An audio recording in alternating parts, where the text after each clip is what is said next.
France Maghreb 2. Bien le bonjour chez vous, ravi de vous retrouver sur France Maghreb 2, c'est votre émission le LGF, le grand forum, émission qui parle de vous et qui vous parle tous les jours de 16h à 18h avec vous, chers amis auditeurs, 01 40 33 9000 pour nous rejoindre. Bienvenue à tous, ravi de vous retrouver en espérant que tout aille bien pour vous. Et oui, avec en ce moment on suit évidemment ce match, on est en plein cœur de la Coupe du Monde entre la France et le Danemark, le dernier match pour les Bleus, pour évidemment ce groupe. C'est avec une qualification évidemment qui est d'ores et déjà acquise pour l'équipe de France. Il va s'agir peut-être de viser la première place pour justement éviter la Croatie, qui évidemment jouera ce soir, la Croatie, avec un beau match en perspective. Argentine-Nigeria ce soir, ça va être du très lourd. En tout cas, on reparlera de foot un peu tout à l'heure, évidemment avec Nordine Salhi, notre commentateur foot en direct tout à l'heure à la mi-temps, pour qu'il nous donne un petit peu ses remarques concernant cette première mi-temps qui est en cours. Et nous parlerons aussi, reviendrons sur le Maroc hier soir qui a pas eu de chance pour le coup, qui a fait un superbe match face à l'Espagne, et le Portugal également, l'Iran qui s'est plutôt bien défendu dans cette compétition, le Maroc qui visiblement n'a pas eu de chance avec l'arbitrage vidéo. Il y a une petite polémique qui est née, on en reparlera tout à l'heure. Je suis ravi en tout cas d'accueillir celui qui est de retour après quelques semaines d'absence. Il était déjà venu d'ailleurs au Cabaret Sauvage, il avait promis de revenir très vite, chose promise, chose due. Osinras, salut mon pote. Salut Christophe. Comment ça va? Ça va et toi? Ah bah voilà. Bonjour à tous les auditeurs, ouais, chose promise, chose due, moi je tiens toujours mes promesses. On dit que la parole de l'homme fait l'homme. Vaut l'homme ou fait l'homme peut-être, je sais pas. Oui. À vous de nous répondre. À vous de nous répondre. Je suis ravi de revenir après presque 3 mois d'absence. Ah quand même. Voilà, des obligations professionnelles on va dire. Oui. Voilà. Mon cher ami aussi, sois le bienvenu en tout cas. Tu seras accompagné de Nadia Lazouni, que tu connais. Oui. Mais qui n'est toujours pas là, ce que je vois. Qui est toujours en retard, comme d'habitude. D'accord. Et puis normalement aussi de Nassim Lachlache, qui est un nouvel arrivé dans l'équipe, qui est adjoint au maire de la ville de Fontenay. Voilà. Ok. Chargé de la politique de la ville d'ailleurs. Et il sera avec nous dans quelques minutes sur France Maghreb 2. Toi tu es à l'heure, c'est très bien mon cher Ossine. C'est parti jusque 18h sur France Maghreb 2 avec cette question du jour. Et cette ligne ferroviaire dont on a appris l'existence, cette actée, ligne ferroviaire qui reliera Israël à l'Arabie Saoudite en passant par Jénine. Oui messieurs dames, est-ce que cette ligne ferroviaire scelle définitivement un rapprochement entre l'Arabie Saoudite et Israël? Vous répondez à cette question que l'on vous pose aujourd'hui sur Facebook, France Maghreb 2, sur Twitter, LGF officiel. Le moins que l'on puisse dire, c'est que vous êtes unanime pour le coup, puisque 90% d'auditeurs ont répondu oui. Il s'agit bel et bien d'un rapprochement entre Israël et l'Arabie Saoudite, ligne ferroviaire donc, sachez-le, qui va être créée et qui reliera donc Israël à l'Arabie Saoudite en passant par Jénine et à la frontière de la Jordanie. On y revient dans un instant et on en reparle bien sûr. Pour l'heure, voici le journal du Mondial. Mondial 2018. Merci d'être avec nous en direct sur France Maghreb 2, c'est le LGF, le grand forum jusque 18h avec nos intervenants évidemment, monsieur Osinras qui est de retour avec nous aujourd'hui. Toujours. Ça fait plaisir avec sa voix bien mal. Également Nassim Lachlache. Salut Nassim. Salut. Comment ça va Nassim? Bah très bien, écoute, il fait beau. Et t'es toujours adjoint au maire? Toujours. Chargé du politique de la ville du côté de Fontenay-sous-Bois. Exactement. Voilà. Et tu n'es pas venu seul? Non. Ah, et tu nous as ramené une belle surprise aujourd'hui, parce que dans cette émission on avait passé une lettre ouverte d'une certaine Anissa, qui avait été d'ailleurs bien remarquée et remarquable pour le coup. Elle est avec nous. Bonjour Anissa. Bonjour. Comment ça va? Très bien et toi? Oui, très très bien. Bah écoute, ravi de t'accueillir ici dans nos studios. Pareillement. Alors ma chère Anissa, présente-toi un petit peu aux auditeurs et aux auditrices. Ça c'est pas cool. Pourquoi? Pourquoi c'est pas cool? J'étais dans l'ombre, bien cachée. Non, il n'y a pas d'ombre ici. Il n'y a pas d'ombre. Il y a Là pour le coup il y a du soleil aujourd'hui. Voilà. Alors ma chère Anissa, bienvenue d'abord et présente-toi un petit peu aux auditrices et auditeurs. On se souvient de cette lettre. Tu viens d'où? Tu fais quoi? Dis-nous tout. Moi je viens du Mans, je suis étudiante en droit. Ouais. Que dire de plus? C'est un plaisir de passer vous voir. Et puis effectivement j'avais écrit une lettre ouverte relative un peu aux amalgames et un peu au climat anxiogène en fait qu'il y avait ici en France, et le danger justement de ne pas tomber dans ces amalgames. Donc, Ça avait fait combien de vues cette vidéo? alors je sais pas exactement, en tout cas je sais que vous l'aviez diffusée et ça avait fait écho, donc merci à vous. Eh ben, grand plaisir, nous quand ça va dans le bon sens on y va, hein, on est là. En tout cas reste avec nous Anissa, hein, sois la bienvenue. Alors je rappelle qu'en ce moment, je sais pas si ça va parler à Anissa, mais on est en plein mondial, hein. Tu regardes un peu le foot Anissa? Mon mari me force à regarder. D'accord. Donc j'ai pas le choix. Comme ça on Il sait qu'elle est l'impose. mariée déjà. Ça c'est fait. Voilà. Il te l'impose donc et ça marche. Enfin, tu t'y intéresses ou pas du tout? Bah, je m'y intéresse par obligation. D'accord. Les pauvres femmes qui souffrent en ce moment, C'est ça, avec c'est ce mondial. terrible. D'où la présence de plusieurs postes de télé dans la maison, hein. C'est plutôt important ça. Hein. En tout cas, donc la France joue en ce moment et il y a toujours 0-0 face au Danemark pour ce dernier match du groupe. On parlera de foot tout à l'heure un petit peu, Nassim, parce que hier le Maroc a pas eu de chance, hein, pour le coup. Ah bah c'est plus qu'un manque de chance, hein. Il y a même aussi c'est même pas le mauvais sort là, sans mauvais jeu de mots.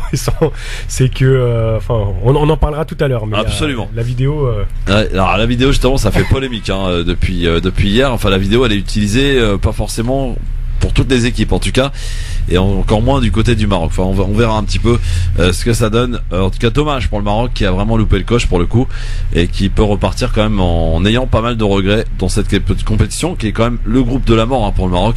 Espagne, Portugal, Iran, et s'en est plutôt bien sorti avec certes 2 défaites et un match nul, et un match nul qui quand même restera dans l'histoire du football marocain face à l'Espagne. Quand même c'est pas n'importe qui.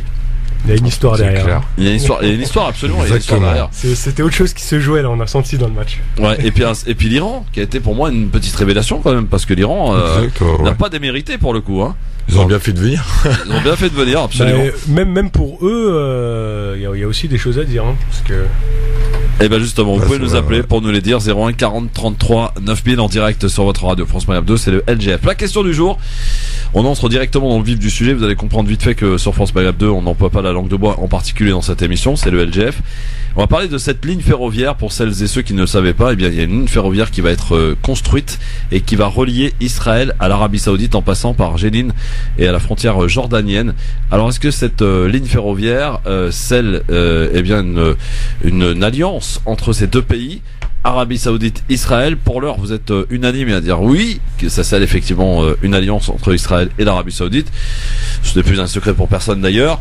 En 01 40 33 9000 pour nous dire sur Facebook France Maghreb 2 et sur Twitter LGF officiel. C'est intéressant qu'il y a le syndicat des imams tunisiens qui a fait un appel à la radio pour appeler au boycott du Hajj en raison des prix exorbitants du Hajj et surtout en raison de la politique de l'Arabie Saoudite envers les Yéménites. Ça peut faire écho, c'est pas la première fois qu'il y a ce type d'appel au boycott, mais là quand ça vient de la part d'un syndicat d'imams dans un pays musulman qu'est la Tunisie, ça a quand même une autre résonance. Qu'est-ce que vous en pensez, messieurs? Ben, en fait, moi je suis pas contre parce qu'à un moment donné, il faut impacter aussi économiquement l'Arabie Saoudite. En termes de communauté en France, franchement, on n'a aucun lobby en face de l'Arabie Saoudite. Et qu'un musulman ou une personne de la communauté critique certaines choses qui sont faites, certains accords, dont avec Israël, tout de suite la communauté se retourne contre lui en mettant en avant des questions religieuses. Moi, je suis pas d'accord. La politique. Il y a de la politique qui se passe, il y a des accords économiques, etc. La religion, l'Arabie Saoudite, la Mecque resteront toujours la Mecque. Maintenant, en termes politiques et économiques, moi je pense qu'il faut impacter, ouais. Ouais, Nassim? Je partage en partie, effectivement, faut qu'il y ait des répercussions sur la politique saoudienne, qui a une double responsabilité. Après, critiquer la politique saoudienne, c'est bien évidemment pas critiquer l'islam, absolument pas. Ah non, faut distinguer le tout. C'est important de distinguer le tout, non, parce que des fois c'est ce qui fait qu'on n'arrive pas à avoir de débat. C'est tout de suite passionné et puis ça s'enflamme un petit peu. Ensuite, sur la question du boycott, c'est extrêmement délicat de se positionner, puisque c'est une obligation aussi spirituelle, et c'est pour ça que, enfin moi, en tout cas, à titre personnel, je suis assez favorable avec ce qui vient d'être dit, mais dans le même temps, je mets un bémol parce qu'on a aussi cette obligation, et ils le savent, les Saoudiens le savent, et c'est pour ça qu'ils en jouent, et qu'aujourd'hui ils prennent en otage en fait ces lieux saints et à leur bénéfice unique. Enfin, je vous passe les détails économiques derrière. Est-ce qu'on peut finalement j'allais dire pratiquer sa religion en ayant une conscience quelque peu politique aussi? Tu peux répéter la question? J'ai dit, est-ce qu'on peut avoir une pratique religieuse en ayant une conscience politique? Parce qu'il est quand même compliqué, difficile d'aller au Hajj, à savoir donner son argent à un pays qui, qu'est-ce qu'elle fait de cet argent? Va le dépenser pour notamment financer des groupes terroristes. On le sait, c'est pas un secret pour personne, pour massacrer les Yéménites. Ça pose un problème de conscience quand même quelque part, non? Moi, je pense que l'aspect religieux, l'un n'empêche pas l'autre en fait. On peut être conscientisé religieusement et aussi politiquement. Et moi, je dirais même qu'au contraire, le fait d'être conscientisé religieusement, on doit te pousser à te poser cette question. Est-ce que tu fais bien? Qu'est-ce que tu dois faire dans tes choix, dans tes liens avec ce pays qui abrite quand même la Mecque, et historiquement, religieusement, etc. Mais faut pas que ça empêche l'un et l'autre. Moi, je pense pas que ça empêche l'un ou l'autre. On peut allier les deux, bien sûr. Alors on a peut-être qu'Anissa a envie de dire quelque chose, si elle le souhaite, aller bien prendre la parole quand tu veux, ma chère Anissa, sur le sujet. Nassim, est-ce que ça t'étonne cette alliance finalement? Oui, non, l'alliance. Sur le fond, juste la question, c'est toujours c'est délicat. Si on se positionne sur une question théologique ou si on se positionne sur une question politique, on a l'impression que les deux s'opposent. L'un influence l'autre, évidemment, éminemment, puisque par exemple pour les personnes de confession musulmane, l'islam, il y a des préceptes dans l'islam qui demandent d'être solidaire, par exemple, pour être basique, et il viendrait pas l'idée du coup de soutenir une politique qui ira à l'encontre ou qui discriminerait, etc. Donc par exemple l'Arabie Saoudite, c'est un très bon exemple. Donc il y a notre conscience spirituelle, nos croyances, les convictions qu'on peut avoir, et la pratique politique qu'on en fait derrière. Donc il est à mon sens difficilement possible d'avoir ces convictions-là et de soutenir en tout cas des crimes de femmes, d'enfants, de familles, de destruction, etc. Là, je fais bien évidemment référence au Yémen. Mais alors, c'est vrai quand même qu'il faut admettre que la communauté dans son ensemble est assez silencieuse lorsqu'il s'agit de dénoncer l'Arabie Saoudite. On a l'impression qu'il y a une certaine gêne, vous trouvez pas, non? Certaines gênes à dénoncer l'Arabie Saoudite. J'ai l'impression aussi. Mais après, je sais pas comment ça se passe derrière, mais je pense que c'est aussi un gros lobby, l'Arabie Saoudite. Donc en France, que ce soit peut-être certaines mosquées, des hommes politiques, etc. Je pense que le lobby il est assez fort aussi. Ouais. Et maintenant avec leur alliance avec Israël, ça leur facilite bien des choses en France aussi.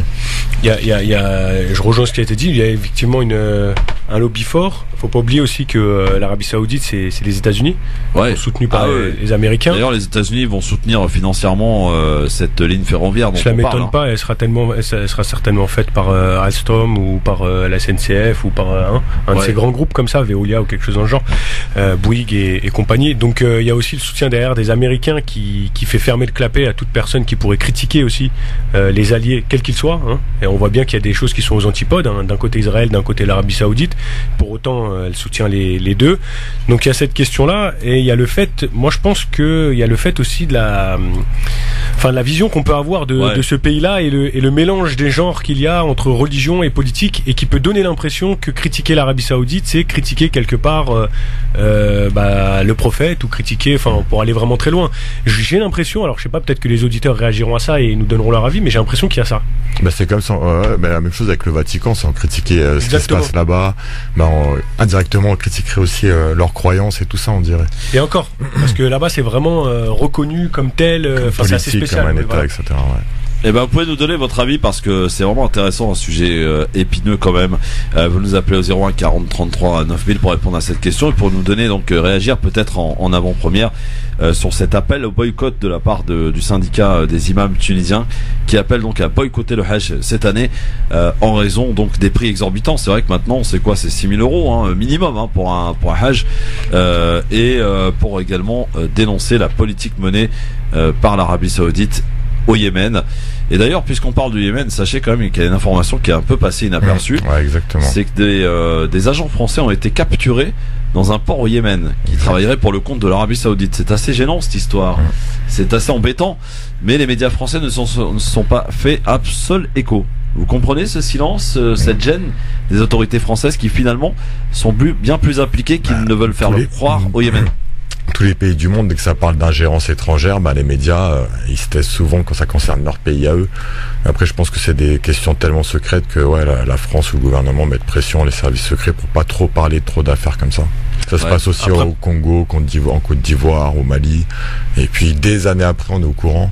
Donc voilà. Après, par principe, c'est des services secrets.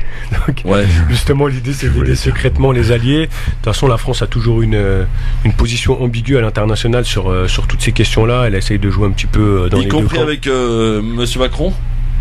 La preuve, c'est sous Macron, sous l'ère Macron. Pourquoi ça changerait? Non, il y a pas. Là, c'est une politique qui est menée par les technocrates et Macron incarne aujourd'hui la technocratie et toute cette façon de fonctionner. Donc, c'est encore la droite ligne, c'est encore plus dur. Même, je pense qu'on découvrira des choses. Ça fait qu'un an qu'il est élu, le bonhomme. Hein. Ouais. Je pense qu'on va découvrir des choses bien plus graves que tout ce qu'on a pu apprendre, parce qu'avec Hollande, on en a appris aussi dans son livre et dans tout un tas de choses, des choses qui étaient assez surprenantes, même si on pouvait imaginer des choses, mais on arrive toujours à être surpris, c'est ça qui est extraordinaire. Vos appels, évidemment, si vous le souhaitez, pour prendre la parole, c'est un numéro de téléphone 01 40 33 9000. On est à la mi-temps du match France-Danemark. Le score est de 0-0 dans ce dernier match de groupe pour l'équipe de France. Une équipe de France qui, jusqu'alors, n'a pas été extrêmement convaincante, c'est le moins que l'on puisse dire. On va faire un petit tour du côté du standard avant d'accueillir l'invité coup de cœur de Houssine Ras dans un instant. Allô, bonsoir. Bonsoir, allô? Allô? Bon, elle est partie visiblement. L'auditeur est parti. Il nous rappelle s'il le souhaite 01 40 33 9000 pour prendre la parole et réagir. Bien entendu au sujet. On parlait du Vatican tout à l'heure. Ça tombe bien, on en parlera puisque Macron est parti au Vatican et reçu par le pape aujourd'hui. Vous saviez ça? Oui, exact. Ouais, Oui, il va et recevoir. Et c'est une tradition d'ailleurs. Non, je t'en prie, non, c'était juste le titre. Je pense que tu avais parlé de ça, du titre honorifique. Ouais, il va recevoir, voilà. exact, ouais, dans Voilà, une c'est ça. église.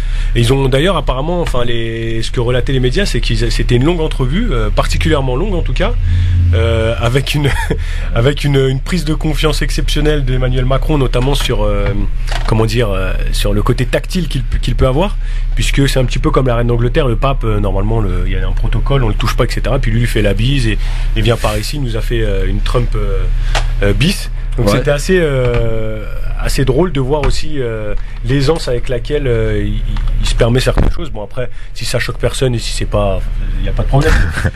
Bon, ouais, c'est assez spécial, quoi. Ça nous choque aussi, mais avec Macron, on prend l'habitude maintenant. on en reparlera dans un instant si vous le voulez bien avec les auditeurs au 01 40 33 9000. Cher Houssine. Oui. Ton invité coup de cœur est avec nous. Elle s'appelle Nawel et on la salue. Bonsoir Nawel.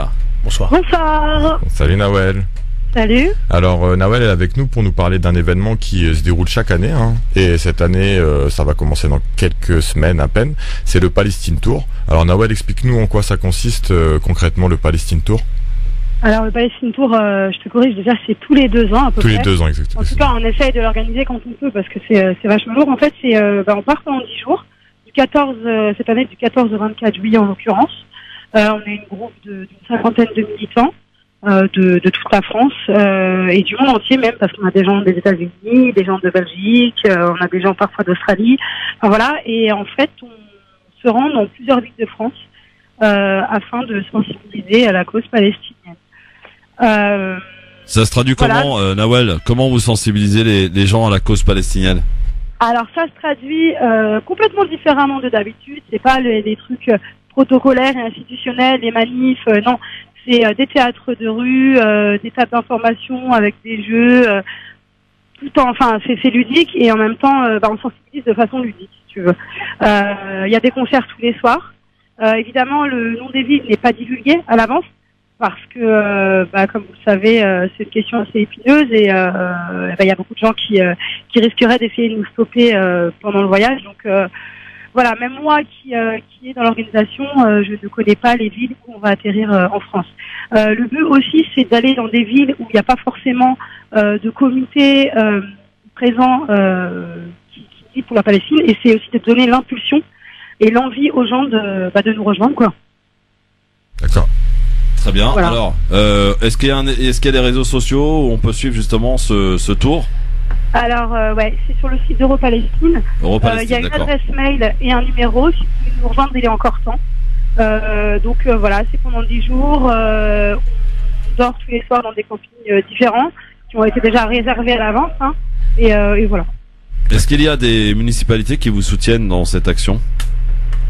Alors, les organisateurs, effectivement, ont contacté des comités en place, s'il y en a, des municipalités. Mais c'est très épineux, encore une fois, de faire appel aux municipalités, surtout quand c'est pas dans nos villes, parce qu'on ne connaît pas forcément leur engagement ou pas.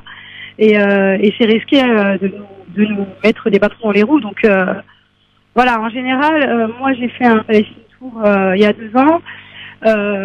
Les municipalités ne fouillent pas forcément. C'est arrivé qu'il y ait des municipalités qui soient présentes, mais pas officiellement en tout cas. D'accord. Merci Nawel en Là, tout cas. on peut Oui. parler de la première date, une date en avant-première avant votre tournée qui démarre le 14, je crois, votre tournée elle démarre C'est ça, exactement. le 14, et il y a une date en 14 avant-première le 12 en Ile-de-France qu'on peut annoncer quand même parce qu'elle est publique, c'est à Astin. Exactement. Donc, C'est à voilà. ça, on fait un premier concert, donc c'est un avant-goût de ce qu'on va pouvoir offrir au public pendant 10 jours. Donc un concert, le concert du groupe Andala. Donc ouais, voilà, c'est le 12 à Astin. Très bien. Et toi tu participes à cette tournée donc. Exactement, je participe à Et cette tournée. tu fais quoi? Tu chantes? Tu fais quoi? Oui, je suis dans le groupe Andala, je chante. D'accord. Ah. Ok. C'est ma manière à moi de militer. On peut avoir un avant-goût court, un court Ouais, avant-goût. vas-y, Non, on peut pas Nawel. avoir un Pourquoi, avant-goût. pourquoi Nawel? Pourquoi Voilà. Rendez-vous le 12 à Astin. Ah, oh là là, Christophe elle il est se pas content. dégonfle, Nawel, elle se dégonfle. Non, rendez-vous le 12 à Astin. Ouais. Ok, bah on a entendu, rendez-vous le 12 Astin. N'hésitez pas à aller sur la page Facebook d'Euro-Palestine pour le Palestine Tour, comme ça vous serez informés et puis venez pour Nawel, c'est soit tu chantes, soit je dis que tu chantes avec un vocodeur. Vas-y, chante un petit truc Nawel pour Christophe. Nawel, elle chante avec un vocodeur. Allez, pour motiver les gens à venir. Allez Nawel, allez. Je votre appel et n'hésitez pas à nous rejoindre. Ouais, Voilà. d'accord, Merci. ok. Merci Nawel. Salut Nawel. À bientôt. Ciao. Ciao. Voilà. Salut. Palestine Tour. Ça passe du côté de Fontenay, ça, ou pas, Nassim? Je Quelle n'ai est la politique de la ville de Fontenay par rapport à la Palestine, d'ailleurs? Ah, Tiens. normalement elle est favori. Non. Alors, Je sais pas. alors Palestine Tour, j'ai jamais eu l'occasion et la chance de pouvoir les rencontrer, mais c'est avec grand plaisir qu'on serait prêt à les accueillir. On va Alors, faire souffler le mot au maire, hein. oui, on peut souffler, on souffle Non, sur mais les il est flammes quoi, aussi, le maire c'est- de Fontenay? Alors c'est une ville théoriquement communiste Ouais. dans l'histoire, on va dire. Le maire actuel, qui est un nouveau maire, qui a été élu en 2016, donc qui a pris la suite de l'ancien maire, et non inscrit, enfin non affilié officiellement. Du moins, il a pas de carte au Parti communiste. D'accord. Mais il est plutôt de cette orientation, quoi, plutôt de gauche. C'est plutôt ça. Donc après il y a la réalité du terrain. Il y a la pression. Et la réalité du terrain fait que la ville de Fontenay ne s'illustre pas par un soutien sans équivoque, malheureusement, à la cause palestinienne, comme pourrait le faire Valenton, Ivry ou d'autres communes, enfin en tout Ouais. cas dans le Val-de-Marne. Stein, Voilà. On Et est pas bah très- oui, Stein. Gennevilliers. Voilà. Et mais par contre, avec grand plaisir, Nawel, si elle nous entend encore, pourquoi pas prendre contact et on pourrait imaginer quelque chose. Top. Bon, ça va, Anissa? Très bien, très Ça se passe bien? T'as des choses à dire? J'écoute, T'écoutes? T'es reste attentive? très attentive. Bon, très bien.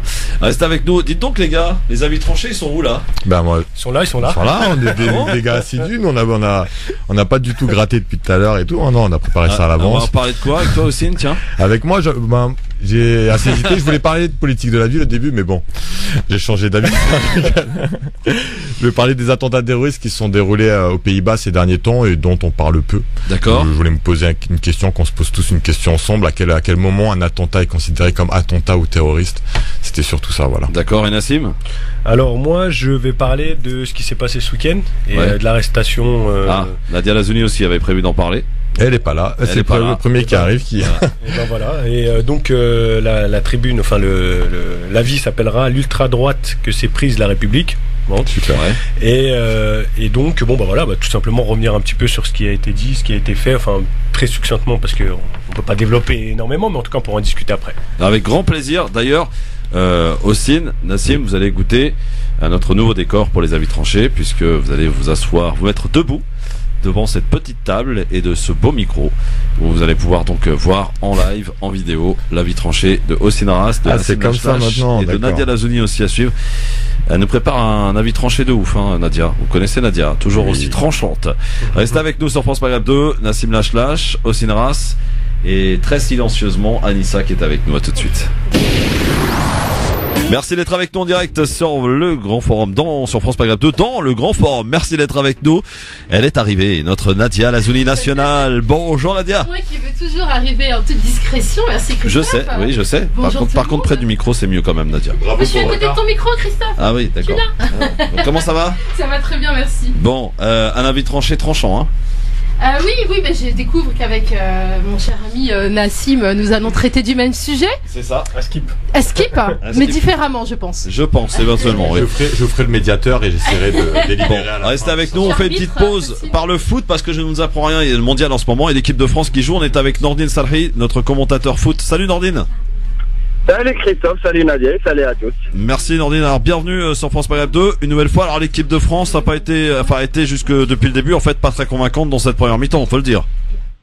C'est ce qu'on peut dire de cette première mi-temps, mon cher Christophe, c'est que la France est fidèle à elle-même par rapport à sa participation de son mondial. Elle est efficace, elle est première dans son groupe, certes, mais le jeu, il n'est pas flamboyant, il n'est pas emballant. C'est une équipe qui émet quelques inquiétudes par rapport à la suite, sachant que une fois qu'on avance dans la compétition, ça commence à se corser, ça commence à voir et à affronter les équipes peut-être qui ne pardonnent pas par rapport au niveau qui est en train de nous montrer cette équipe de France. Si on parle de la France dans ce match-là, Christophe, c'est que Deschamps a fait un turnover, des changements, mais des changements de taille, puisque on a eu droit à la première fois que depuis 40 ans que le gardien remplaçant prend place comme titulaire dans les phases de poule. Aussi une charnière centrale inédite entre Kimpembe, le Parisien, et Varane, puisque Umtiti, comme tu le sais très bien, est blessé. Donc voilà ce qu'on peut dire de cette équipe remodelée, on va dire, avec Nzonzi titularisé au milieu, le joueur de Séville. Une équipe de France qui a son destin entre ses mains, mais il faut faire très attention à cette équipe danoise qui est en train d'endormir en quelque sorte l'équipe de France, et il joue par intermittence, par contre-attaque, et il peut surprendre cette équipe de France, et au cas où il la surprend, tout simplement, il va perdre sa première place, puisque l'autre match, il vaut que pour du beurre, puisque le Pérou gagne l'Australie. Alors on parle 1-0. Ah, le Pérou, pas l'Australie, d'accord. Donc si la France perd sa première place, il risque de croiser un certain Croatie redoutable actuellement. Absolument. Nordine, vous nous rappelez tout à l'heure et on parlera un petit peu de ce qui s'est passé hier, et je pense que le Maroc peut repartir avec beaucoup de regrets de cette compétition. C'est dommage. On en reparle tout à l'heure, Nordine, à tout à l'heure. Pas de souci. Bonne deuxième mi-temps, Nordine Salhi, commentateur foot donc pour France Maghreb 2, avec toute l'équipe du LGF qui est là. Donc on suit ce mondial, en tout cas les. Enfin moi non, je suis pas. Comment ça tu suis pas? Ça ne m'intéresse pas trop. Pourquoi? À vrai dire. Mais qu'est-ce qui t'intéresse, Nadia? Qu'est-ce qui? Non mais tu sais qu'il y a de plus en plus de femmes qui s'intéressent au foot. Ouais, mais regarde, ça, Anissa, elle s'intéresse au foot. Elle. Oui, mais elle alors Anissa est mariée, voilà, c'est pour ça. Donc elle n'a pas d'autre choix que de contrainte et forcée. Le foot, voilà. C'est ça. Bon, non mais il y a des femmes, moi j'en connais en tout cas. Je salue d'ailleurs maître Besma Maghrebi qui alors est à fond derrière le foot. Hein. Vraiment, à chaque fois qu'il y a le foot, et une supportrice de Marseille, bon ça existe encore. Donc à fond en tout cas derrière. Bon, en tout cas la France joue et la France fait match nul pour l'instant et le Pérou mène 1-0 face à l'Australie. Attention à la France à ne pas perdre cette première place, parce que elle pourrait se retrouver face aux Croates et là ça pourrait faire très très mal en huitième. Bon, on suivra ça de très près bien entendu. Alors ma chère Nadia, tu vas rester attentive puisque nous allons aborder ce sujet qui nous a tous alertés depuis ce week-end, puis l'arrestation finalement de ces personnes issues de l'extrême droite. Voilà, absolument, qui projetaient de faire des attentats terroristes, n'ayons pas peur du mot. Je sais que c'est un peu de mal à être dit ailleurs, nous on le dit clairement, attentat terroriste donc qui était prévu contre la communauté musulmane, et c'est pas d'aujourd'hui. Il y a eu des arrestations ce week-end. Je m'interroge moi quand même sur le traitement de cette information. Vous savez que d'habitude on nous sort les photos des suspects, le procureur François Molins parle, là rien. On attend toujours. Il y a qu'un prénom et un nom .s, quelque chose comme ça. Voilà, c'est ça.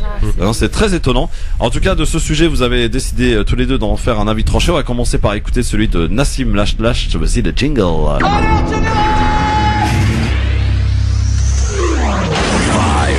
3, 2, 1, 0. Alors piétinez-moi, allez-y. Retour sur cette info donc avec Nassim Lash. Bon, j'ai décidé de faire une petite introduction à celui de Nadia tout à l'heure. Donc, l'ultra-droite que s'est prise la République. 10 personnes soupçonnées de projeter des actions violentes contre des musulmans ont été interpellées ce week-end. 10 personnes liées à l'ultra-droite interpellées soupçonnées de vouloir attaquer des musulmans. Coup de filet dans l'ultra-droite. Je sais, ça commence un peu comme dans un « Faites entrer l'accusé ».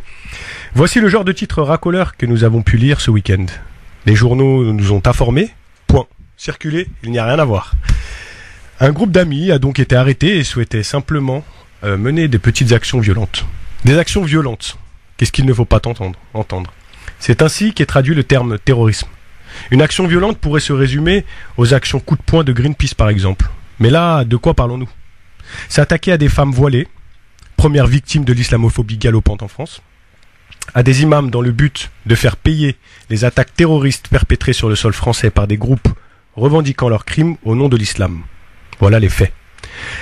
Ces groupes terroristes auraient donc remporté une grande victoire, celle de monter les uns contre les autres, les non-musulmans contre les musulmans, et ainsi conforter le discours selon lequel les musulmans n'ont pas leur place en France. Cela correspond à s'y méprendre à la politique sioniste menée au Maroc après la Nakba pour inciter les juifs à émigrer vers les colonies israéliennes. Que dire aussi du terme ultra-droite qui a fait beaucoup rire ? Ce nouveau terme qui donne l'impression d'une hiérarchisation entre extrême droite et ultra-droite. Le tout pour éviter de dire les choses, d'utiliser les termes adéquats dans cette situation. Enfin, du côté du profil des suspects, nous avons un ex-policier en guise de chef présumé, affilié plus ou moins au Front National, mais aussi un ancien militaire. Ces gens, entraînés au maniement des armes, hier représentant l'exécutif dans nos rues, aujourd'hui représentant la menace qu'ils sont censés combattre. Je pose la question de savoir, comment est-il possible d'avoir pleinement confiance dans notre police quand une partie se reconvertit dans le terrorisme et incite à la haine ? Quand une ultra-majorité vote Rassemblement National, excusez-moi. Comment ne pas penser au contrôle abusif, contrôle au faciès, violence et crimes subis dans nos quartiers populaires ? Comment faire la distinction entre le fonctionnaire et les idées de l'homme pour lesquelles les étrangers, les musulmans, sont responsables de tous les maux de la France ? Quelles sont les perspectives ? De quelle manière la République a-t-elle l'intention de réagir, mais avant tout d'agir, face à cette montée du radicalisme de ces groupuscules ? L'État va-t-il réagir comme au col de l'échelle ? Je pose la question. Nous attendons toujours, pour le moment, les condamnations politiques de tous bords. Merci. Merci Nassim, lâche-lâche, bravo, applaudissements, absolument. Alors, tiens, j'ai envie de demander la première réaction en attendant de dire à notre ami Anissa, qui s'est transformée en caméraman aujourd'hui, de préparer la vie tranchée de notre ami Osinras à suivre. Nadia, t'as écouté ce que nous a dit Nassim ? Est-ce qu'on est un peu dans la même lignée ou est-ce que toi ça va être un peu différent ton avis tranché ? J'ai été bien sûr très attentive à ce qui vient d'être dit. Je le partage à 100% et je vais dire la même chose en substance, pardon. Avec des mots. Voilà, la forme sera différente, mais le propos est le même. Donc on n'aura pas de débat, voilà. Je suis forcément d'accord avec Nassim sur ces sujets. Forcément. Plaisante, bien sûr. Bon. On va peut-être parler de la Turquie après. Oui, on peut parler. Là, on peut avoir du débat. Ouais. En tout cas, vos appels 01 40 33 9000. C'est vrai que ça a surpris tout le monde cette histoire quand même, de cette ultra droite. En même temps, ça a surpris. En même temps, ça surprend pas, parce qu'on le sait que depuis les attentats en particulier, cette extrême droite qui s'organise, on avait quand même. Vous vous souvenez de cet homme-là qui s'était mis en vidéo faisant partie de l'OAS ou je ne sais quoi, qui d'ailleurs avait été arrêté, qui lui avait dit j'ai carrément tout arrêté et j'ai entrepris maintenant les. Il est entré dans l'islam. Okay. Non, pas rentrer dans l'islam, mais rentrer justement en guerre contre l'islam et contre les musulmans. Mais c'est vrai que ça fait froid dans le dos quand même. Il l'a arrêté, mais il est où maintenant ? Parce que c'est bien d'arrêter les gens, mais c'est quoi le sort qu'il aurait c'est vrai qu'on n'a pas beaucoup de nouvelles. Réservé. On n'a pas beaucoup de nouvelles pour le coup. Il a peut-être été muté. Peut-être. C'est ça. Peut-être. En tout cas, vous nous appelez bien sûr pour nous donner votre avis, bien sûr sur le sujet. Tiens, j'ai envie de demander à Hossein, est-ce que ça te surprend cette histoire, Hossein ? Cette non. droite, Non, parce que extrême droite, n'ayons pas peur des mots, extrême droite, qui projetait des attentats terroristes contre les musulmans. Déjà, la personne qu'on citait tout à l'heure, le seul nom qui est ressorti, c'est l'ancien policier qu'on avait déjà vu. Absolument. Moi, quand j'étais parti à Calais pour aider les migrants, on avait vu qu'il avait organisé une grosse manifestation. Donc, il n'était pas caché, justement à l'époque. Voilà, déjà, il était vu par tout le monde. Ils ont fait semblant de l'arrêter, mettre en garde à vue, mais il a continué. Sur les réseaux sociaux, pendant longtemps, on voit tout ce qu'on a vu à la télé. BFM Télé montre ça comme une découverte, mais ça fait plus de 2 ans que ça dure.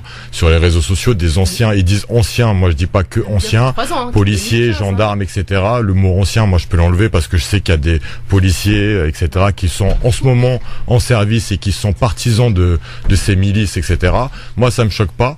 C'est rappelons que la l'inverse qui me police choque. et la gendarmerie, 50% des corps de la police votent Front National, et quasiment exactement. adhérents même du Front National. 70%? Non, j'avais 50 moi. hein. Oui, Ouais. enfin, en tout cas, moi j'ai des chiffres aussi plus On 70. minimalise, Voilà. Ouais. Donc Ah moi, oui. ça me choque pas. Bon, en Et tout sans cas, voilà. oublier, alors faut Voilà. pas oublier aussi un autre truc, hein, on va y remonter petit à petit. Lors des attentats qui s'étaient déroulés à Paris il y a quelques années, on avait retrouvé la trace du Front National dans la vente d'armes. Ça faut pas l'oublier. C'était, je crois, sur Pour les frères et les frères Kouachi aussi. Ahmed Koulibaly, exactement. Et on n'a plus de suite dans les médias de cette affaire-là, on sait pas ce qui s'est passé. Moi, le lien, il est étroit, ils disent quelques centaines en France, j'y crois pas du tout. Et ce genre de milice n'a pas de frontières, c'est pas la France, c'est la France et la Belgique et les pays de l'Est, les compagnies, ils ont une... voilà. Ouais. Et juste pour aller dans le sens d'Houssine, il y a aussi l'effet, après les attentats justement du 13 novembre, et il y a eu toutes les perquisitions qu'on connaît. C'est ça. Et il y a eu quelques perquisitions aussi dans des groupes d'extrême droite, et c'est là qu'ils ont trouvé les armes. Ouais. C'était pas justement chez les personnes qui étaient suspectées. Donc c'est Ça, pas intéressant nouveau. à dire parce que sur les 6 enquêtes, plus ou moins 6 enquêtes ouvertes, il y en a 2 ou 3 pour terrorisme, et il y a notamment l'extrême droite. C'est Et intéressant, sur 4000 perquisitions, plus de 4000 pardon. je voulais aussi rebondir sur ce qu'a dit Nassim tout à l'heure. C'était marrant cette forme d'appeler ce groupuscule de l'ultra droite, comme s'il y avait des racistes plus minimes, des fachos plus extrêmes, etc. Pour moi, le racisme et leur groupuscule de la droite jusqu'à l'ultra droite, parce qu'il faut pas l'oublier aussi, la droite aussi n'est pas gentille avec certaines communautés. La gauche aussi, il y a l'extrême gauche la gauche aussi, hein. bien sûr, exactement. Elle est pas Mais non là, violente pour non parler, plus, hein. Ouais. voilà, Ouais. donc politiquement, si vous commencez à mettre des degrés, nous on est contre tout le monde, Ouais. on est contre tous ceux qui sont contre les autres. Tiens, je te fais une petite dédicace, mon cher Houssine, puisqu'on a appris que l'ancien maire de Sarcelles, François Pupponi, Oui. avait reçu un officier de Tsahal à l'Assemblée nationale. Ça ne s'invente pas, il s'en est pas caché. D'ailleurs, il s'est mis en vidéo avec lui, tout fier. Lui-même qui a été condamné, non Oui, Ouais, oui, pour oui, diffamation. Ah oui, Ouais. voilà. Ouais. On Moi, accueille Foued qui est avec ça me nous choque pas. en entendant l'avis tranché de Houssine qui se prépare, n'est-ce pas? Ça Oui. se prépare, nickel. Oui. Foued, bonsoir. Oui, bonsoir. Je vous appelle de Marseille. Bonsoir Marseille, bonsoir Foued. Voilà, je voulais intervenir par rapport au monsieur qui a dit tout à l'heure, il faut pas critiquer l'Arabie Saoudite par rapport au prophète ou sallallahu alayhi wa sallam. Ça n'a rien à voir. Le prophète était juste et honnête. Maintenant, avec ce qui se passe avec le prince américain, je dis bien le prince américain. Vous savez qu'il détient l'homme qui a libéré la femme pour conduire, il est en prison. Il a des prisonniers jusqu'à preuve du contraire, ils sont en Arabie Saoudite. Vous savez, maintenant, on a le droit de critiquer l'Arabie Saoudite. Tout ce qu'ils sont en train de faire, regardez ce qu'ils sont en train de faire avec nos frères musulmans, ils sont en train de bombarder, de tuer. Actuellement, ils sont en train de faire une politique désastreuse. Et si le prophète il était encore présent, il fera jamais ce qu'ils sont en train de faire actuellement. Ça n'a rien à voir. Alors, Merci Foued. Oui, merci Foued, on a bien compris en tout cas. Tiens, je vais demander l'avis de Nadia qui n'était pas là tout à l'heure. On parlait. T'es sûr que tu veux mon avis? Oui, la question du jour par rapport à cette ligne ferroviaire qui va être créée entre Israël et l'Arabie Saoudite et qui passera par Jénine, donc à la frontière de la Jordanie. Est-ce que cela scelle une alliance entre ces deux pays? Bon, la réponse est oui, hein, évidemment, Oui. on est tous unanimes. Mais sur le fait que, on a appris tout à l'heure que un syndicat d'imams tunisiens appelle au boycott du Hajj. Pour deux raisons. La première, le coût exorbitant du Hajj, et la deuxième, c'est la politique qui est menée par l'Arabie Saoudite au Yémen. Alors, l'alliance est scellée depuis bien longtemps, on n'avait pas besoin de cette ligne ferroviaire. Moi, je pense que Nassim, c'est ce que tu as dû dire, moi je suis pas pour boycotter un pilier, en fait. Il s'agit de ça au fond. C'est une obligation. Donc on ne peut pas Est-ce qu'on peut avoir une boycotter conscience, obligation. Bien sûr qu'on peut avoir une conscience, mais dans les limites aussi fixées par Dieu. Enfin, c'est ça aussi être musulman. C'est de pouvoir dealer comme ça parfois avec nos émotions du moment, une actualité et nos devoirs religieux. Enfin, je veux dire, à un moment donné. Mais est-ce qu'il n'y a pas un problème au bout d'un moment, justement, qui se pose entre effectivement faire ce qui nous est obligatoire et recommandé, à savoir le Hajj, et en même temps donner son argent à un pays qui va massacrer d'autres musulmans, d'autres frères, et qui pourquoi pas même pourquoi pas d'ailleurs, alimente aussi des réseaux terroristes à travers le monde. On sait ce que fait de leur argent l'Arabie Saoudite. Donc Ouais, à un bout d'un moment, ça pose problème. Je pense D'où qu'il y a cette un question distinguo légitime. quand même à faire entre les choix politiques d'un pays qui est aussi aujourd'hui l'autorité, on va dire, qui gère le Hajj. Enfin, je pense qu'on doit pas faire cette confusion là. En tout cas, la question. Mais là, le lien, il est étroit, il existe. Quand on finance un train Israël, Arabie Saoudite. Moi, je pense qu'il faut questionner. Si tu veux, on pourra en contacter des savants, des mouftis, qui peuvent donner leur avis sur cette question. Et Christophe, si oui, je peux juste prends le micro de Austin avec toi parce que voilà, on a juste un. Si je peux juste réagir à l'intervention de l'auditeur, et il me donne la chance de pouvoir réexpliquer mon point de vue parce que je l'ai peut-être mal expliqué. Je suis tout à fait d'accord avec lui, avec Monsieur de Marseille, et ce que je disais, c'était justement que j'avais le sentiment que certaines personnes s'interdisaient la critique justement de l'Arabie Saoudite au nom d'un lien avec la religion. Donc c'est tout le contraire en fait. Je me suis peut-être mal exprimé ou monsieur a mal compris, mais en tout cas, je suis tout à fait d'accord avec lui. Et préciser, bien évidemment. Avant l'avis tranché de Austin Arras qui va nous parler de quoi, Austin, tu vas nous parler de quoi dans un instant? Il y a beaucoup de choses avant mon avis tranché d'ailleurs. Oui, je sais. Minutes, je suis prêt. Ton avis tranché. Je vais parler des attentats terroristes entre parenthèses aux Pays-Bas. D'accord, très bien. On est avec Aziz. Salut Aziz. Oui, bonjour Christophe, bonjour à tous vos amis là. Bonjour Aziz de Marseille. Moi aussi j'ai envie de réagir par rapport à cette affaire de l'Arabie Saoudite. Effectivement que je pense qu'il faut boycotter le Hajj, et les imams de Tunisie, ils ont raison. Tout simplement parce que, même si on parle de religion, le 5e pilier de l'islam, c'est-à-dire aller à la Mecque, c'est pas une obligation, c'est une sorte d'option, si vous voulez. Ah bon? C'est pas un pilier, c'est pas une obligation quand on a les moyens. Tu la sors d'où cette option? C'est pas une obligation religieuse. Je vous le confirme, vous n'avez qu'à lire les textes, ils disent même celui qui peut, hein. Il y a les moyens financiers, capacité financière. Avec le développement, avec ce qu'on appelle la mainmise de l'Arabie Saoudite sur les lieux saints, alors qu'en réalité, ça devrait être une instance indépendante qui gérait ces lieux. La mainmise, ce qu'on appelle de l'Arabie Saoudite. Pardon de te couper, Aziz, pardon de te couper. Je comprends en tout cas le fond de ta pensée. Maintenant, attention à ne pas tomber dans ce piège qui est de dire, de se faire plus calife que le calife. Il y a des prescriptions religieuses, tout le monde les connaît, c'est basique. Il y a 5 piliers d'islam. N'allez pas en enlever un, parce que sinon après ça va devenir bancal. Sous prétexte de défendre une idéologie, Aziz. Pardon, à l'époque où la religion était vraiment, on va dire, on l'a discuté, on discutait tous les thèmes. Il n'y a pas de dogme dans la religion. Voilà. Bon, merci Aziz en tout cas pour ton avis. Mais je demande juste à être extrêmement prudent sur le fait effectivement qu'on peut se poser la question du boycott du Hajj. On peut le dire, on peut la poser, mais attention à ne pas rentrer dans les dogmes, à pas rentrer dans les prescriptions religieuses, et à ne pas soudainement comme ça en faire disparaître. Il y a 5 piliers en islam, ça c'est basique, tout le monde le sait. Le Hajj est obligatoire pour ceux qui en ont les moyens, d'accord, financiers, d'y aller. Ouais, je pense qu'il y a un consensus quand même sur cette interprétation. Bien, si on commence à toucher à ça, à ce moment-là, on va aller très loin. Ouais. Bon. Austin, oui. Tu te mets devant le bon micro? Je suis devant depuis 2 heures. Qu'est-ce que t'es beau gosse. Depuis 2 heures. Vous trouvez pas, ma chère Nadia, qu'il est beau comme ça? Oui, il est très charmant. Ah ouais, très charmant. Quand ça vient de Nadia, c'est un énorme compliment. Et tu l'as forcé un petit peu aussi. Donc Bon, alors, voici donc l'avis tranché de notre ami Austin Arras. Jingle.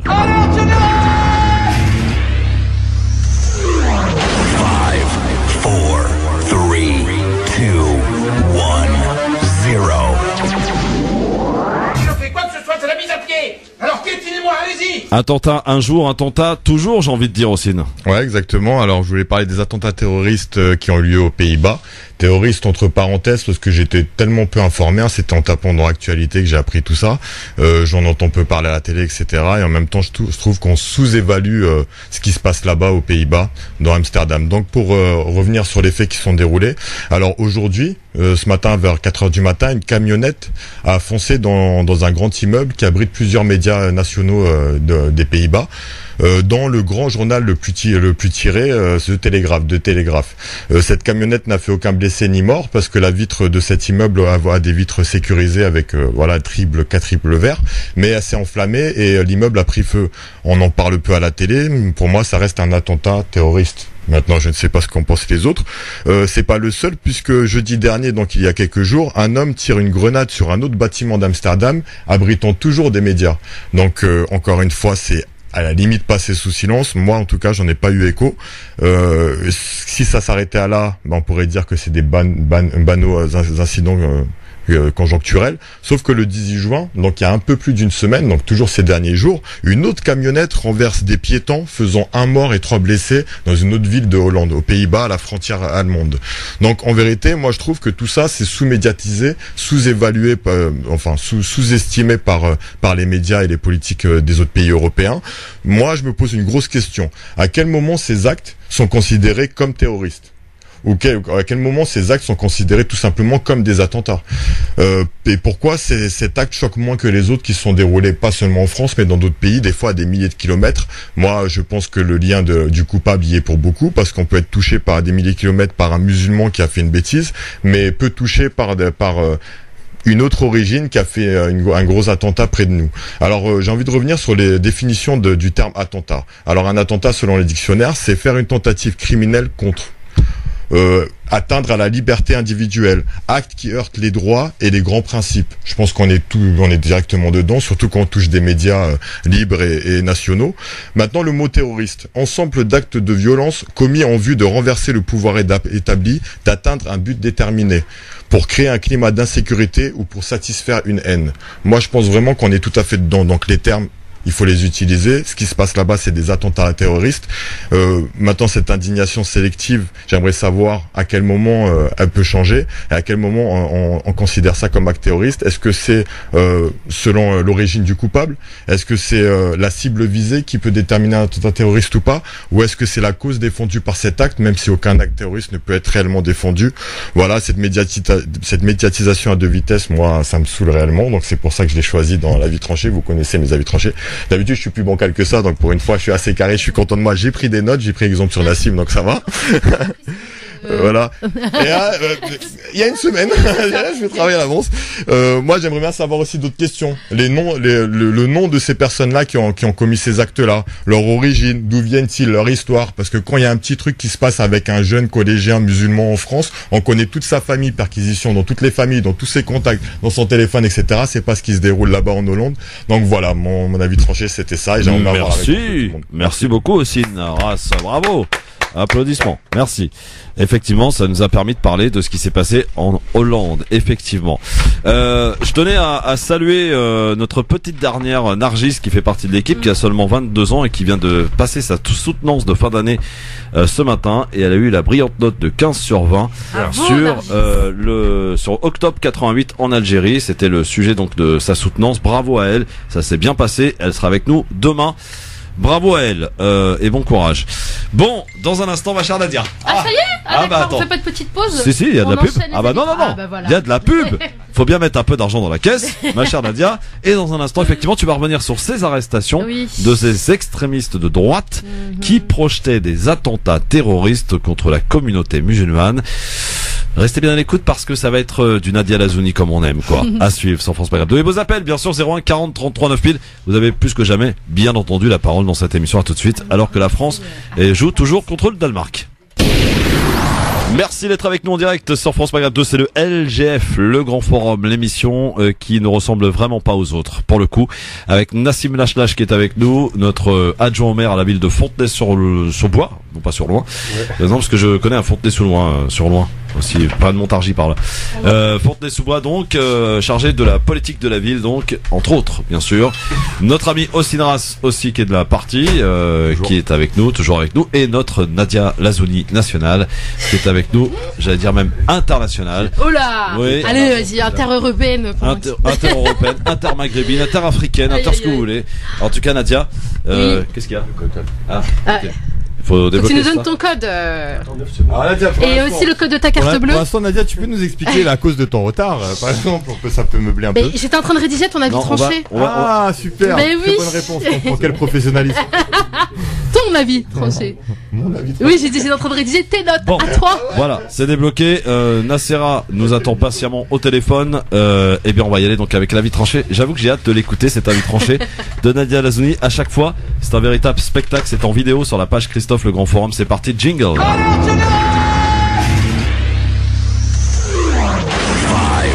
3, 2, 1, 0. Si je fais quoi que ce soit, c'est la mise à pied. Alors piétinez-moi, allez-y. Alors Nadia Lazouni qui revient évidemment sur l'arrestation de ces extrémistes de droite qui projetaient des attentats terroristes contre la communauté musulmane en France. Tout à fait. Attentats islamophobes déjoués, on a évité le pire. Chères auditrices et chers auditeurs, vous m'avez manqué. J'ai l'impression que ça fait tellement longtemps que l'on ne sait pas parler, que l'on ne sait pas confier, que l'on ne sait pas raconter, que l'on ne sait pas écouter.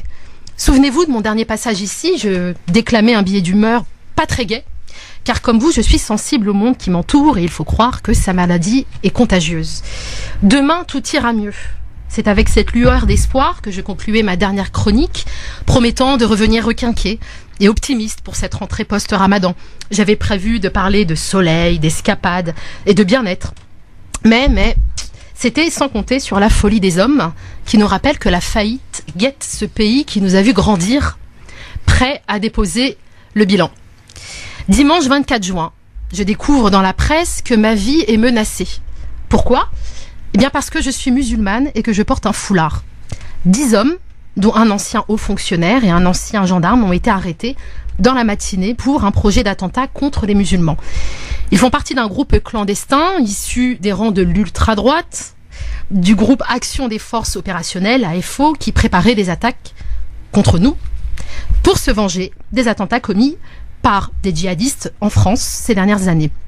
D'après la chaîne LCI, qui est la première à avoir sorti l'information, plusieurs armes à feu ont été découvertes en perquisition et selon les sources de Mediapart, un laboratoire clandestin de fabrication d'explosifs a été découvert chez l'un des suspects arrêtés.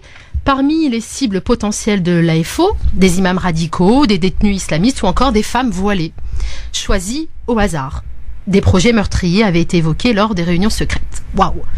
Waouh, waouh, waouh. Ça, c'est de l'info qui vous coupe le souffle, qui vous glace le sang et qui vous noue l'estomac. J'ai eu une sensation de malaise, une perte d'équilibre qui m'a précipitée dans mon lit. On s'envoie des SMS avec les amis et les sistas pour se mettre en garde, chercher du réconfort et se conseiller. Les filles, évitez les rassemblements. Les sœurs, évitez les mosquées. Préférez les bonnets. Éloignez-vous de la bordure du quai. Tenez la rampe des marches quand vous les empruntez. Punaise, c'est tellement fou. Si réaliste, comment en est-on arrivé là? Et là, le téléphone sonne. C'est maman qui est au bled. Elle prend des nouvelles de sa fille et prend la température. Comment va la famille? Comment vont les voisins? Comment ça se passe en France? Est-ce que ça va bien? Je ne sais pas pour vous, mais maman, elle chique de m'appeler à des moments où ça ne va pas, justement. C'est certainement ce sixième sens qui est à la fois un don et une malédiction. Allô, Ima? Oui, salam alaikum, ça va? Oui, super, ça va. Oui, il fait beau, oui, ici aussi. Oui, tout va bien. Oui, tout va bien. Je précipite la fin de la discussion et promets de la rappeler. Quand tout ira mieux, en fait. Ce que j'avais envie de dire à ma mère, à ce moment-là, c'est tout le contraire. Allô, maman? Non, ça ne va pas. J'ai mal. J'ai peur. Je comprends pas ce qui se passe, maman. Ça fait des années qu'on œuvre pour construire ce satané vivre ensemble. Que l'on a sacrifié nos nuits et nos temps précieux en famille pour ériger ces maudits murs qui cèdent face au poids de la menace terroriste. On nous appelle encore Bougnoul, maman. Ils avilissent l'islam. Non, pas Daesh, maman. Il y a aussi cette milice d'extrême droite. Ils ont fabriqué des grenades artisanales. Ils ont des explosifs et des armes à feu. Ils voulaient nous tuer, maman. Nous prendre pour cible dans la rue. Qui? Mais l'AFO, maman. Non, pas l'OAS. L'Action des Forces Opérationnelles. L'AFO. Non, rentre pas, maman. Reste au bled. Kiffe avec papa. Tout ira mieux demain, Inch'Allah. Je me replonge dans la presse. On peut lire ici et là. Coup de filet au sein d'une cellule clandestine de l'ultra-droite pour Mediapart. Attentat déjoué de l'ultra-droite pour RTL. Arrestation de 10 militants d'ultra-droite soupçonnés de vouloir attaquer des musulmans pour France 24. Coup de filet contre des militants de l'ultra-droite pour Libé. 10 membres de la mouvance d'ultra-droite arrêtés à travers la France pour Le Monde. Arrestation de 10 hommes liés à l'ultra-droite soupçonnés de préparer des attentats pour Le Figaro. Mais punaise, les gars! Mais qu'est-ce qui vous arrive? Vous nous faites une Apolline de Malherbe? Vous bégayez? Mais lâchez les mots! Dites-le, bon sang! Groupuscule terroriste! Déjà en octobre 2017, une précédente opération avait conduit à l'arrestation d'une dizaine de militants d'extrême droite pour association de malfaiteurs terroristes criminels à Marseille et en Seine-Saint-Denis. Le mot n'est pas nouveau. Même Marine a parlé d'attentats terroristes. Elle l'a fait pour vous. Et j'aurais mal à votre place d'être précédée par la pensée instigatrice de cette folie humaine. En fait, ils n'étaient pas 10 hommes. Oui, 10 à avoir été arrêtés, mais ils sont des centaines en liberté.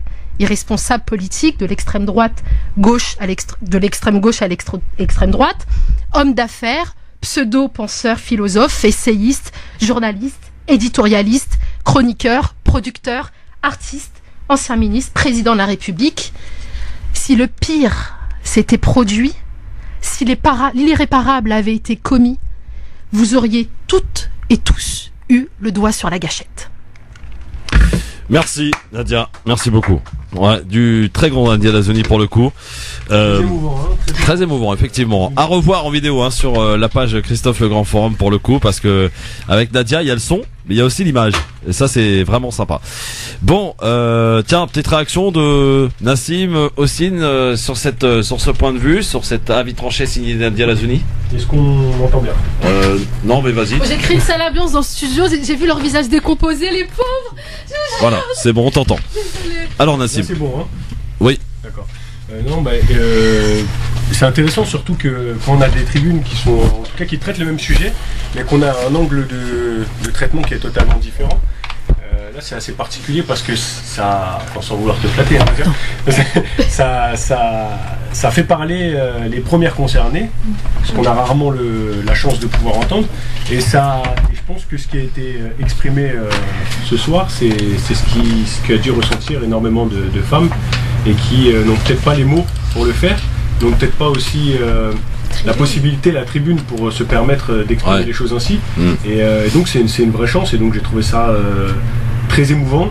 Et c'est vrai que par exemple à titre personnel, je n'ai pas ressenti du tout le même danger. C'est-à-dire conscient que le danger existe, mais pas en tout cas avec les mots avec lesquels Nadia exprimait ça. Bon, très bien. Viens t'asseoir Nassim, tout ira mieux. Avec tiens, Nassera qui nous écoute depuis tout à l'heure et qui a eu la chance peut-être d'écouter cet avis tranché au téléphone. Bonsoir Nassera. Bonsoir à tous et bonsoir à vous Christophe, et merci pour cette émission toujours aussi intéressante et très riche. Merci Nassera. Alors votre commentaire, je suppose que vous voulez réagir peut-être à l'avis tranché de Nadia Lazoni que vous venez d'écouter, ou autre chose? Alors moi je vais en profiter pour aborder 2 points rapidement. Alors sur l'avis tranché, je l'ai trouvé effectivement très très poignant, très réaliste et franchement qui décrivait bien la réalité que l'on a pu ressentir. Je suis moi-même voilée et j'ai eu la même réaction que Nadia Lazoni. Donc merci d'avoir exprimé avec des mots aussi percutants et aussi émouvants tout ce qu'on peut ressentir quand on entend ce genre d'informations qui fait très froid dans le dos. Effectivement, et puis surtout qui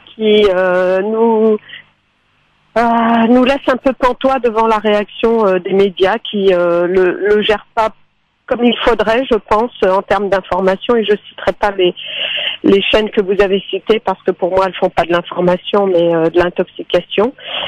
Voilà. Et puis je voulais aussi réagir sur un point particulier que vous aviez évoqué, c'était sur l'Arabie Saoudite, oui. Et sur notamment le boycott du Hajj. Oui. Alors moi personnellement, je me suis posé la question, est-ce que je boycottais ou pas, parce que quelque part on participe involontairement à la politique sioniste d'Israël. Je souligne bien, hein, c'est pas une question de juifs, c'est une question vraiment de politique de sionisme. Vu que l'Arabie Saoudite a des relations au beau fixe avec Israël, État sioniste et terroriste. Donc en allant au Hajj, on participe indirectement et involontairement par notre argent à cette politique criminelle via l'Arabie Saoudite. Et franchement, je suis tiraillée entre cette position et le fait que je dois accomplir un des piliers de l'islam.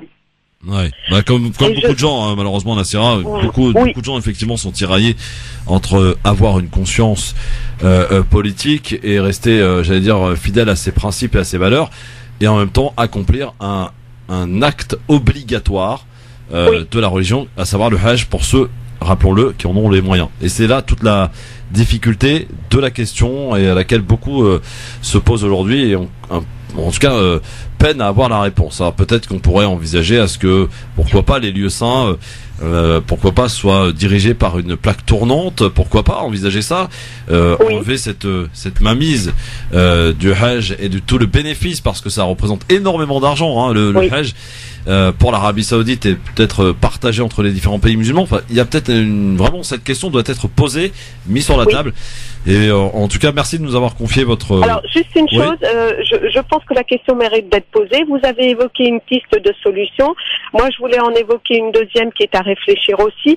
Pourquoi ne pas faire un boycott, par exemple, des personnes qui sont relativement jeunes, qui peuvent se permettre d'attendre un an, de faire un boycott cette année, ce qui devrait quand même représenter une masse suffisamment importante de boycott. Les personnes plus âgées, peut-être qu'elles ont peur de ne pas pouvoir faire le Hajj un peu plus tard, mais les plus jeunes, les moins de 40 ans, on va dire, les moins de 45 ans, peut-être qu'ils pourraient envisager de boycotter cette année ou l'année prochaine.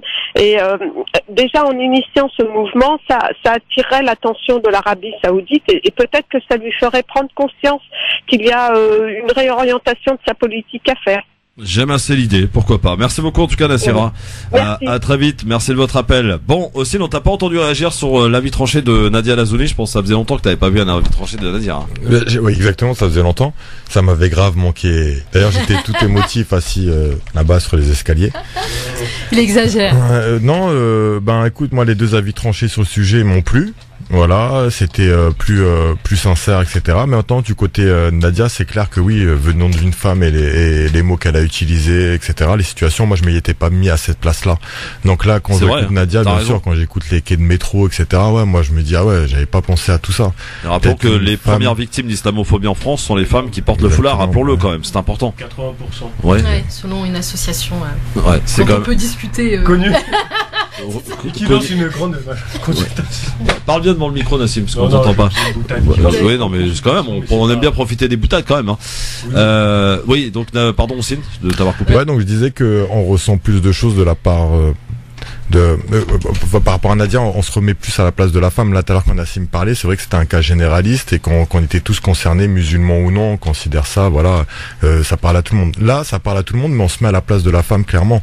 Comme je l'ai dit, les risques liés sur un quai de métro ou quai de gare, ne pas rester trop près du quai, etc. Moi, j'y ai jamais pensé. Ouais. Mais c'est vrai que, voilà, s'ils voulaient vraiment s'attaquer à nous, c'est possible à tout moment. Voilà, moi ça me touche, exactement. Ça Nadia, est-ce que tu as reçu, depuis que tu mets le foulard, est-ce que tu as eu des situations islamophobes? Alors moi, je sais que tu nous en avais raconté une, mais c'était un mec alcoolisé, donc. Ouais, voilà, c'est un rebeu, voilà. Moi c'est ce que je dis, je suis plutôt une victime silencieuse, parce que avec le foulard, je me suis fermé la porte à des opportunités professionnelles, voilà. Donc je subis l'islamophobie de cette façon-là. J'ai fait des longues études et je peux pas postuler à certains postes parce que je ne suis pas assez corporate. Voilà. Est-ce que je sais que tu avais fait un avis tranché sur le sujet et ça mérite aussi qu'on en parle et qu'on en fasse un sujet, un de ces quatre, justement sur ces responsables de magasins ou de différentes sociétés communautaires qui emploient justement des femmes voilées et qui pour le coup profitent parce que sachant que ces femmes qui portent le foulard ne peuvent pas aller travailler n'importe où, profitent un peu d'elles pour leur faire le sale boulot, les heures supplémentaires, les traiter comme des moins que rien. Ça existe pour le coup. Oui, un peu beaucoup. Oui, c'était une chronique sur l'instrumentalisation du racisme anti-musulman par les musulmans, notamment dans les associations supposées de lutte contre les discriminations et dans des entreprises dont les dirigeants aussi sont des musulmans ou supposés être des musulmans et qui effectivement profitent de ce climat délétère qui stigmatise essentiellement les femmes musulmanes, celles qui portent surtout le foulard, et qui exploitent leurs compétences à bas prix. Voilà, ils vont payer à coups de lance-pierre, du chantage dans le cadre de nos activités. Donc c'est ce que je disais, on subit un système d'oppression double, celui le système d'oppression institutionnelle et celui qu'on a érigé. Alors, il y a un truc qu'il faut que je vous parle parce que c'est un véritable coup de gueule, j'ai envie de passer. Samedi dernier, comme beaucoup de personnes, j'allais m'apprêter à aller acheter ma viande. Alors, parce que je suppose qu'on mange tous de la viande autour de cette table. Dans une boucherie, dite halal. Et je rentre et donc je commande ma viande, plutôt sympathique d'ailleurs, une belle bavette pour vous dire, d'ailleurs un prix intéressant. Et puis quand je vois apparaître devant mes yeux des dates, des grosses dates, des dates énormes. Et donc je demande un petit peu, naïvement à la caissière d'où viennent ces dates. Ah. Devinez quoi? D'Israël. D'Israël. Ouais, mais sans surprise. Donc je me suis dit, à la limite, quand ça vient de grandes surfaces, de grandes enseignes, c'est pas normal, mais on fait le boulot. Mais quand ça vient de boucheries ou d'épiceries communautaires, ça a tendance à m'étonner quand même qu'il y en ait encore. Il faut les boycotter. Voilà. Ces boucheries. Sans pitié. Donc, il n'y a pas de signe d'appartenance à une quelconque communauté avec ces gens-là. Ouais. Ils n'ont pas de principe, donc on s'en fiche. Bon, voilà, c'était mon petit coup de gueule du moment. Alors, où se trouve Emmanuel Macron aujourd'hui? Est-ce que vous connaissez la réponse? En Italie, au Vatican d'abord. Au Vatican, oui, pour la première fois de son histoire en tant que président, il est au Vatican. Le président français vient recevoir son titre honorifique de chanoine de Latran accordé au président français qui le souhaite. C'est une tradition depuis Henri IV quand même, dans la 5e République. Seuls François Hollande et François Mitterrand d'ailleurs n'avaient évité le symbole cher à la communauté catholique. Mais le chef de l'État est aussi et surtout venu chercher le soutien du pape François. Et un dossier sera particulièrement abordé lors de cette rencontre, c'est bien sûr la crise des migrants. Le souverain pontife a exprimé à plusieurs reprises d'ailleurs son souhait d'accueillir les personnes dans le besoin. Pas vraiment la ligne de Rome dont le nouveau gouvernement populiste serre la vis sur la question migratoire. L'Europe, elle, continue de tergiverser, mais une solution semble tout de même se dessiner pour le Lifeline, ce bateau humanitaire allemand avec à son bord 234 migrants. C'est en tout cas ce qu'affirme en tout cas le porte-parole du gouvernement français, Benjamin Griveaux. Le navire pourrait accoster non pas en France, mais à Malte, comme prévu. Alors votre avis sur ce sujet qui fait couler beaucoup d'encre aussi sur ces migrants que tout le monde veut, mais en même temps que tout le monde éloigne de chez soi. Et il y a 4 pays quand même en Europe qui jouent pas le jeu, qui n'en veulent absolument pas. Est-ce qu'il faut peut-être envisager des sanctions financières concernant ces pays? Cette Europe qui peine à parler d'une seule voix au sujet des migrants. Rappelons quand même que quand on est migrant et quand on vient par exemple de Syrie ou d'un pays en guerre, on n'y vient pas par plaisir ici. On ne vient pas par plaisir dans les taudis de la porte de la Chapelle à Paris. On ne vient pas par plaisir par tous les temps être dans des situations absolument dramatiques, femmes enceintes, enfants, traversant les mers et prenant tous les risques en quittant sa famille et sa maison. Et aujourd'hui de voir la manière dont ces pays qui ont quelque part et qui ont plus que quelque part une grosse responsabilité sur le sort de ces gens ne veulent pas les accueillir et les traitent comme des sous-chiens. Ils ont coutume de le faire, quoi. Enfin, je veux dire, il n'y a pas de rupture avec ce qu'ils ont pu faire avec nos aïeux, avec nos parents avant et aujourd'hui avec les migrants. Enfin, les migrants sont les nouveaux, on va dire, immigrés, quoi, qui ont été nos parents. Donc, moi, je peux plus commenter ça, ça me déprime, vraiment. Ouais. Enfin. Après, ce qui est particulièrement honteux dans le traitement, enfin dans ce qui se passe, c'est que y compris pour les descendants d'immigration postcoloniale, enfin les descendants à l'époque d'ailleurs de colonies, tout court, c'était même pas d'immigration postcoloniale, de colonies, l'Europe a une responsabilité. Ouais. Donc c'est ça qu'il faut pointer du doigt, c'est la responsabilité de ces mêmes pays qui ne souhaitent pas recueillir ou accueillir, etc. Le gouvernement italien va se rendre encore en Libye pour favoriser l'esclavage. Et alors bien évidemment c'est pas présenté comme tel, mais on sait où ça mène. On a tous vu les vidéos, on s'est tous offusqués, on a tous mis non à l'esclavage sur Facebook et les réseaux sociaux. Dans les faits, on est quelque part un petit peu impuissant. C'est une réalité aussi, mais on se sent solidaire, mais on est un peu impuissant. Et donc voilà, les Italiens sont pas du tout étrangers à ce qui s'est passé et ce qui se passe aujourd'hui au Moyen-Orient et ce qui s'est passé aussi en Libye, surtout en Libye quand on connaît les liens entre l'Italie et la Libye.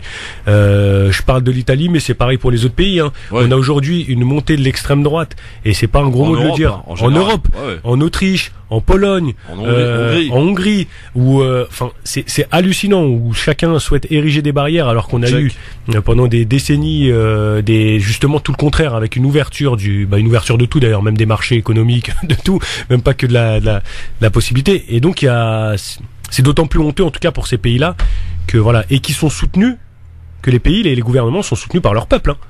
C'est aussi une réalité. Je veux dire, c'est comme dire que les Israéliens sont pas tous méchants.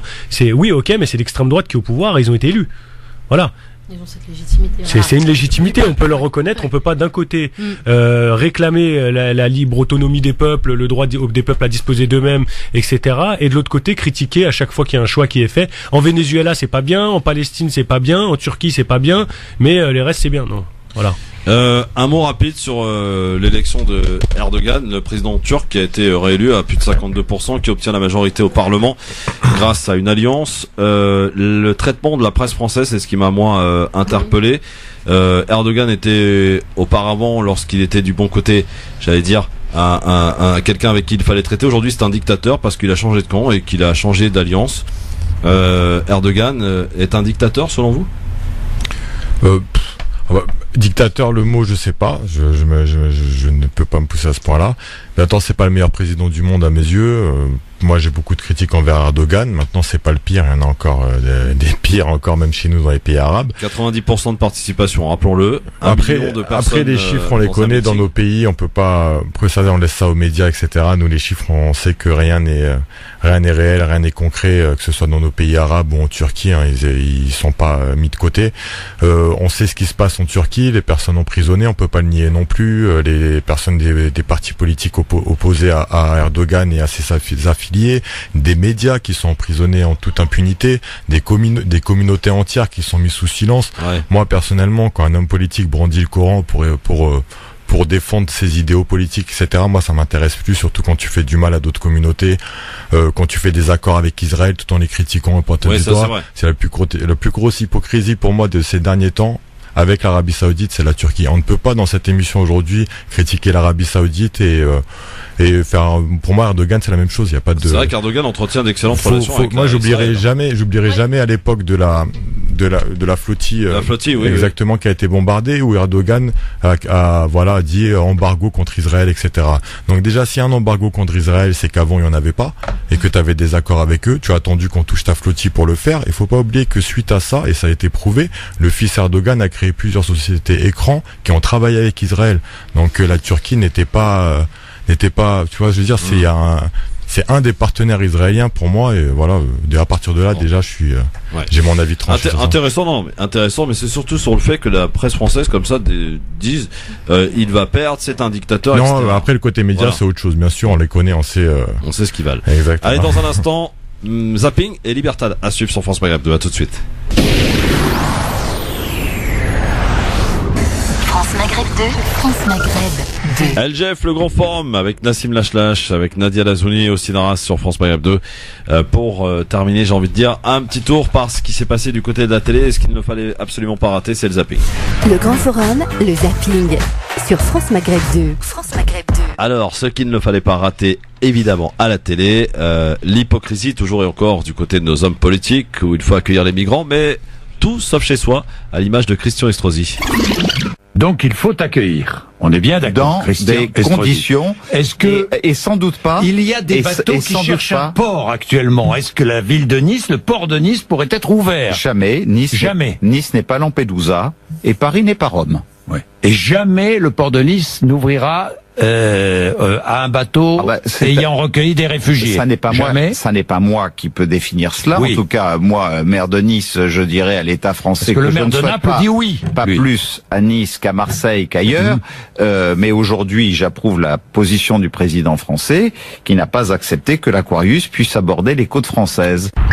Voilà qui est dit du côté de chez Christian Estrosi. J'ai été accueilli en grand monarque dans une famille musulmane de Nice pendant le Ramadan. Ah ouais? C'était indécent. Voilà. Alors un sujet à la une, vous le savez, les migrants. Et l'Algérie n'est pas en reste, sachez-le, également puisqu'elle est accusée d'expulser en masse, là aussi, des migrants. Un reportage de France 24 dont voici un extrait. Pendant d'interminables heures, ces migrants traversent le Sahara en direction du Niger, dans des conditions extrêmes. Sans eau et sans nourriture, ils sont confrontés à des tempêtes de sable qui ralentissent leur progression. Parmi eux, des enfants et des femmes enceintes, livrés à eux-mêmes dans un no man's land. We were deported at midnight where you have no electricity, you don't even know where you were. So we had to sleep in the desert. En un peu plus d'un an, les autorités algériennes et des trafiquants ont expulsé plus de 13 000 migrants du pays. Ils sont abandonnés près de la frontière avec le Niger voisin. Ils tentent ensuite par leurs propres moyens de rejoindre Assamaka, à 15 km de là. Cette fois-ci, vraiment, le refoulement que j'ai vu, vraiment, je n'ai jamais vu un refoulement comme ça. Donc c'est vraiment catastrophique. L'Algérie se défend et dénonce une campagne de diffamation. Selon l'OIM, environ 30 000 migrants seraient morts ou se seraient perdus dans le désert depuis 2014. Voilà cet extrait de ce reportage diffusé sur France 24 donc, qui concerne l'Algérie qui elle aussi expulse les migrants, pas toujours avec la bonne manière d'ailleurs. Hein. Commentaire ? Ouais, c'est honteux pour le pays qui, lors de son indépendance, stipulait que ça allait être le pays de tous ceux qui recherchent leurs droits et leur liberté.